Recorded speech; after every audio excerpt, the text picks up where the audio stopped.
it's not. They don't come up with excuses. They're the fucking Klan. They're like, I don't like him because he's black. It's the fucking Klan. Hello everybody, welcome back to another episode of Brain Blaze. As always, I'm your host Simon. Welcome. I'm here. What am I right? In this case, Kevin. Thank you, Kevin has written me a script, conspiracy theories that have shaped American politics.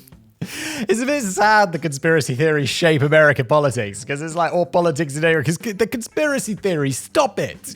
It's time to stop. It's time to stop, okay?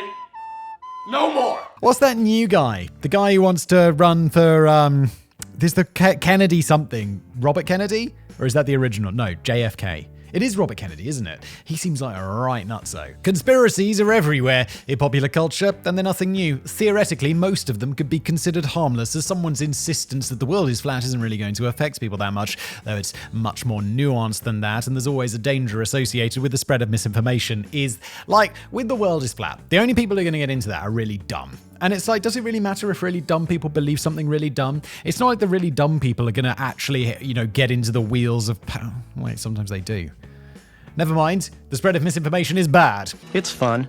Someone picks up a strand of false information, spreads it around, and before you know it, a panic is created. Then you just sit back and watch the chaos. But more concretely, these theories have a tendency to enter the political sphere. This is when they can be the most dangerous, as people begin casting their votes based on rumors at best or outright nonsense at worst. Oh, one of those, isn't like Barack Obama, like one of the things is like, he wasn't even born in America. And it's like, well, he clearly was. And it's like, that really affects like stuff, or I don't know. Look, Kevin's going to tell us all about it, isn't he? So let's just get into it. Much like the regular kind of conspiracy, these politically themed conspiracy theories tend to be completely outlandish with no foothold in reality whatsoever. They also aren't anything new either. That shouldn't really be a surprise, but conspiracies affecting American politics are as old as the country itself. While it would be easy to fill up this entire video by just talking about QAnon for an hour, I feel like we've already done that. I feel like we did a big video, because I was like, what is QAnon?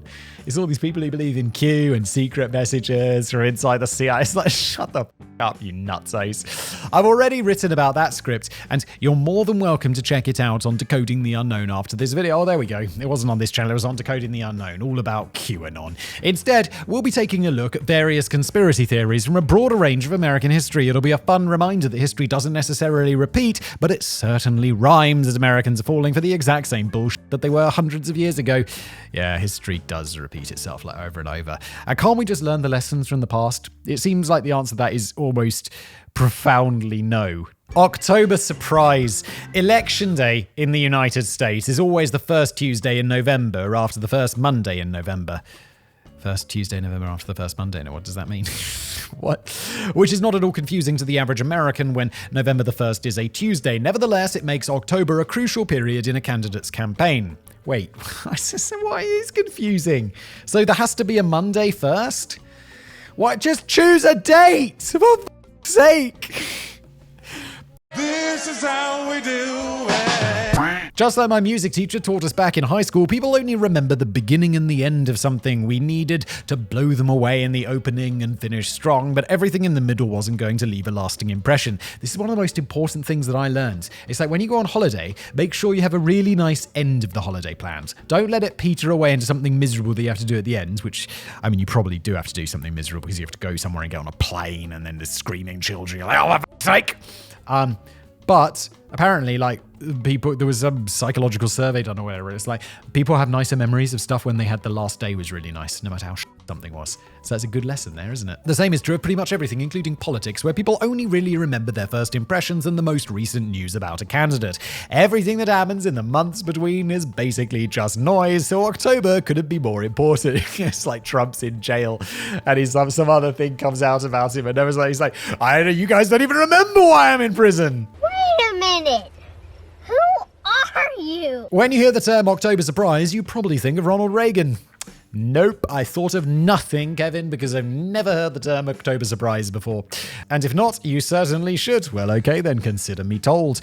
Because it was his 1980 presidential campaign that coined the term. They were afraid that a release of American hostages being held in Iran just days before the election would swing things in Jimmy Carter's favor, so his team warned the media of the potential for such an October surprise in the hopes that it would make the public skeptical in the event that it happened. Of course, it didn't happen. Instead, the hostages were released mere minutes after Reagan gave his inaugural address in January, leading many to speculate that he had secretly worked out a deal with the Iranians to keep the Americans hostage until he won the election and was sworn into office. That is a proper conspiracy theory. But that's not even the October surprise I want to talk about today. Okay, while Reagan's term may have coined the term, such tactics were already common, especially back in the days when it was harder to spread news so quickly. Stories released in late October could have a massive influence on an election, as there wasn't any time to correct the record. For example, in 1880, hundreds of thousands of newspapers were distributed across California and Oregon in late October with a forged letter claiming to be by James Garfield in which he expressed his support for Chinese immigration. He even managed to win, but it was much closer than it could have been. In terms of the popular vote, anyway, the Electoral College was an absolute blowout. But that can't compare to the 1920 election and the Warren Harding birther movement. Wait, isn't that what they called the Barack Obama thing then? It wasn't identical to the Obama birther movement, which claimed that Obama was not a natural-born citizen but was rather born in Kenya, but it was certainly caused by the same underlying factor: racism. On a side note, the requirement that the president needs to be a natural-born citizen is pretty stupid anyway, and the Constitution needs to be amended so that we can have President Schwarzenegger. God damn it. Agreed. Fix that shit, America, so we can have Arnie as president. I mean, you, but also the world. Anyway, the conspiracy regarding Warren wasn't that he was ineligible to be president because of his birth, just that he was unfit to be, because allegedly Harding's great-grandmother was black, making him 1/8 black. Terrible! 1/8? It's basically fully black, and that's not okay! Someone's gonna clip that, aren't they? Holy shit. It's a joke. It's a joke. I don't even feel, do I really need to say that? Such a man had absolutely no business serving as president in 1920s America. I'm not sure how this next part is even biologically possible unless Harding men all started breeding at the age of 12, but according to Warren's great-great-grandfather, Amos Harding, the rumor was started by a thief that had been caught in the act. According to Amos, after failing to rob the family, the thief made up the lie that the Hardings were part black as a means to extort them. Still, the claims were picked up by historian and massive racist William Chancellor. How about if you look back, some guys read some history books, and he's also a massive racist. How about we take his history books with a pinch of salt on the accounts of him being a massive racist? Today's subject, slavery. Chancellor published a detailed lineage of the Harding family weeks before the election based on these unsubstantiated rumors. His campaign became terrified that Warren would become unpopular with white Southerners, so he had to spend much of the final lead up to the election proving his whiteness, lest he fail to secure the presidency on the count of being racially impure. Wait a minute. I'm white. What the is going on? The October surprise was a Hail Mary play, but Warren had already become too immensely popular to lose the election. Once Warren was president, reporter James Faulkner pressed him about his lineage, and he replied, "How do I know, Jim? One of my ancestors may have jumped the fence." What does that mean? That's a weird way to phrase it, though. It's a pretty good response, but it threw enough fuel onto the conspiratorial fire for the rumor to exist for nearly a century. For decades, Warren was referred to by conspiracists as the first black president, until genetic testing in 2015 showed with 95% certainty that he in fact wasn't. He's 1/8. That's like, isn't that 1/8 would be like your great grandparents? Does that count? This is a confusing topic, isn't it? The Pope is moving to America. While atheism is on the rise and church attendance is on the decline, the United States has always been a very religious and very Christian country. While today, only about 65% of Americans identify as Christian, as recently as 1990, that number was 90%. That's a huge decline. Good stuff. But not all Christians are created equal, and God help you if you were Catholic. It's important to remember that the vast majority of early settlers in America were Puritans. These were English Protestants who felt that the Church of England's reforms didn't go nearly far enough, and the whole thing still had too much of a Catholic vibe for their liking. Anti-Catholic sentiment had always been a part of American culture, but it reached an all-time high in the 1920s, and of course this huge initiative against Catholics infiltrating American society was spearheaded by the nation's foremost white Protestant organization, the KKK. That's how you know it was a good idea. Oh my God, Kevin. It's lucky I can interpret sarcasm, and I hope the audience can as well. Because damn! There had been a decade-long effort to keep Catholics out of any elected office and to shut down Catholic schools, though the Supreme Court overruled attempts to shut down the schools. But then came the 1928 presidential election and Irish Catholic candidate Al Smith. This was Puritan America. It was going to be a cold, hard day in hell before Protestants and the Klan allowed a Catholic to live in the White House. Wasn't JFK president? He was Catholic, right? Kennedy, Irish, gotta be Catholic. This is normally where I'd say something like, of course they just couldn't come out and say it was because he was Catholic, but the Klan wasn't exactly known for its... Yes, the Klan! It's like, why are you doing that? Oh, there's other reasons we don't like him. It's not just because of his race or his religious affiliation, or are they just racist? I think they're just racists. Like, it's not... They don't come up with excuses. They're the fucking Klan. They're like, I don't like him because he's black. It's the fucking Klan. George, the hood. Lose the hood. Hey, yo, we're in the hood now. No, man. But the Klan wasn't exactly known for its subtle messaging, so they absolutely could. The idea that everybody should hate Smith just because he was a Catholic worked for a lot of people, but not everybody was quite so openly bigoted, which is a nice breath of fresh air, isn't it? For the others, there needed to be a much larger and much more dangerous conspiracy at hand that would undermine the entire nation if Smith was elected. The conspiracy, pushed not only by the Klan, but by Protestant ministers as well, was that the Pope would rule the United States and Smith would just be a puppet of the church if elected. This was wildly successful, as even Americans who rejected bigotry felt that the Catholic Church was un-American and that it opposed freedom and democracy. Most of the allegations were about the Pope ruling America from Rome, but some took the conspiracy even further. Not only would Smith be taking orders directly from the Pope, but the Pope was going to move to Washington and build a literal castle there to live in. Yes, it sounds extremely likely. It is absurd. It was such a popular theory that political cartoons even portrayed the KKK as heroes, using ballots to defeat the evil hands of Rome from taking control of the United States. While Harding had been popular enough to survive the conspiracy his campaign was faced with, Smith was not. Herbert Hoover won the popular vote by 18 points and earned over 5 times as many electoral votes as Smith. Isn't Herbert Hoover one of the least popular presidents in history?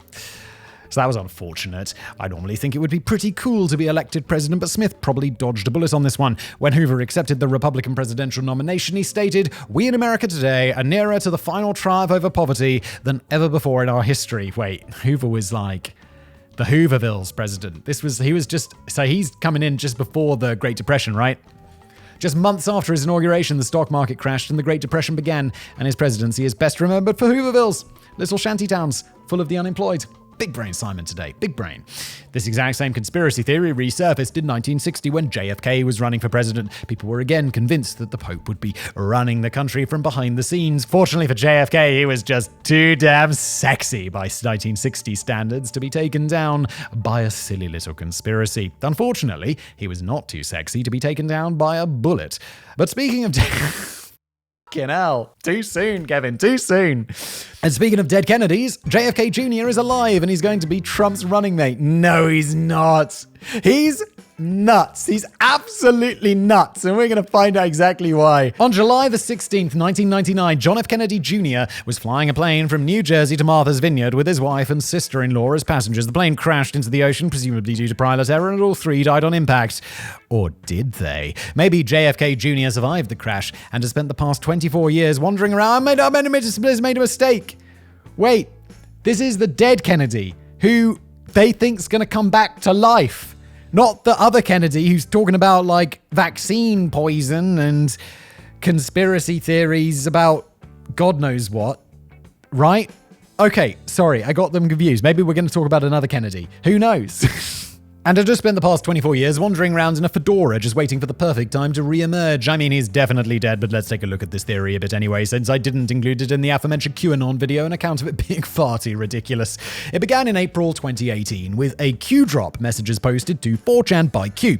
The post purported that the plane crash that killed JFK Jr. was not due to pilot error like the NTSB claimed, but that it was intentionally sabotaged by the Clintons to prevent Jr. from running for Senate against Hillary. Hillary. According to statements that were given by two of Jr.'s close friends shortly after his death, it's true that he had been considering running for Senate, but he decided against it after Hillary announced her intention to run. Given that information, it's hard to imagine why the Clintons would feel the need to kill the guy that wasn't going to run against Hillary, but it doesn't matter because it didn't work anyway. In July of the following year, another poster named R, the letter after Q, had put everything together. Jr. knew that the Clintons and the Satan-worshipping deep state cabal were after him, so he faked his own death to throw them off the scent.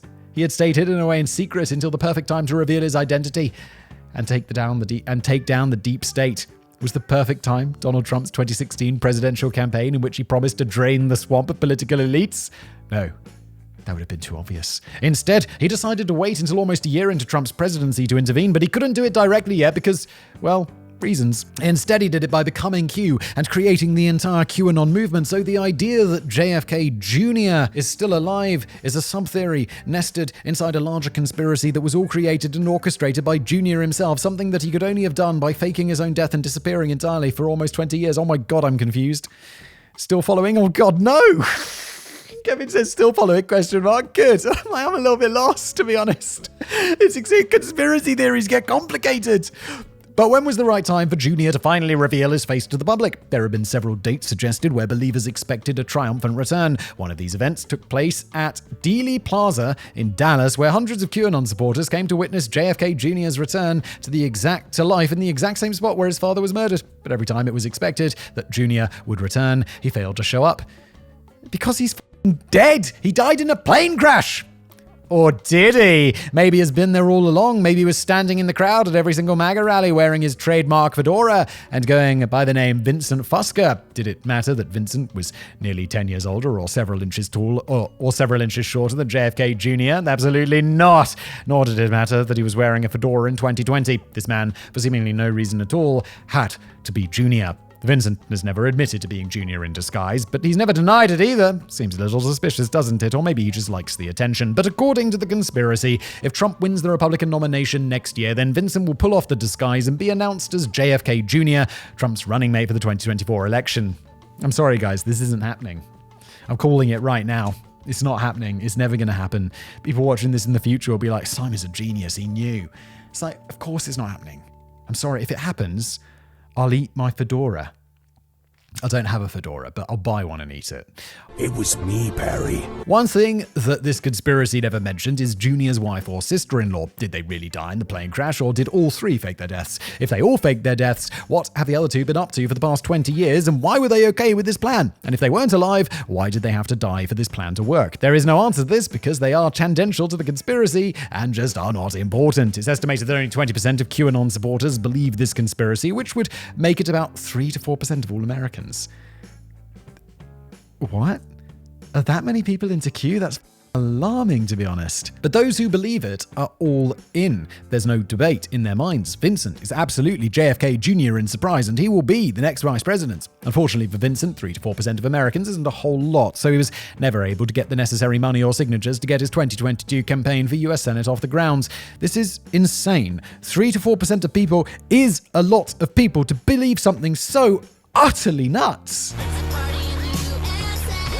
Death panels. That's 1 in 25 people! What the When the House of Representatives was discussing the Affordable Care Act, aka Obamacare, a Democratic representative added a provision to the bill that would require Medicare to pay for voluntary discussions about advance directives and end-of-life preferences. What? That's okay, so it's obviously something missing. I'll be right back. One eternity later. Death panels. When the House of Representatives was discussing the Affordable Care Act, aka Obamacare, a Democratic representative added a provision to the bill that would require Medicaid to pay for voluntary discussions about advance directives and end-of-life preferences. Basically, if a sick or elderly person wanted to discuss whether or not they wanted a DNR, do not resuscitate, then with their doctor without waiting until they were on their deathbed, Medicare should pay for those visits. This seems pretty reasonable. Some people are very adamant about what they want, and some need to discuss their options and have more time to decide, and they should absolutely be given that chance. But to Alaska's former governor, Sarah Palin, this was the worst evil that the world had ever seen. Why?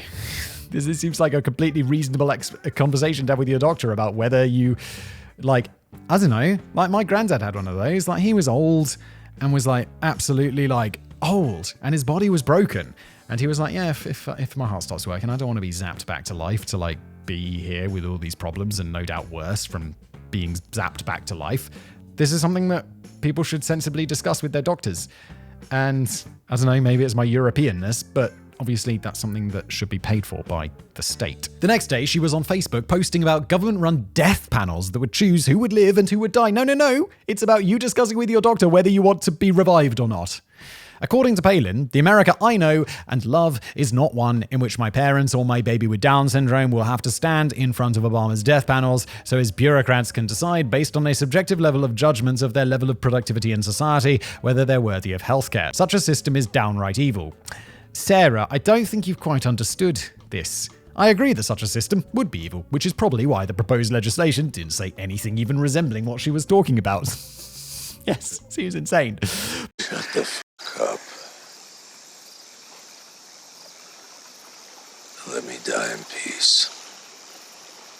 But it doesn't matter. Within a week, surveys were showing that 30% of Americans believed that socialized healthcare would include death panels to decide who was and wasn't deserving of care. Conservatives were already opposed to the Affordable Care Act, and death panels was a catchy and evocative phrase that they could hammer home regardless of whether or not it had any basis in reality, which it didn't.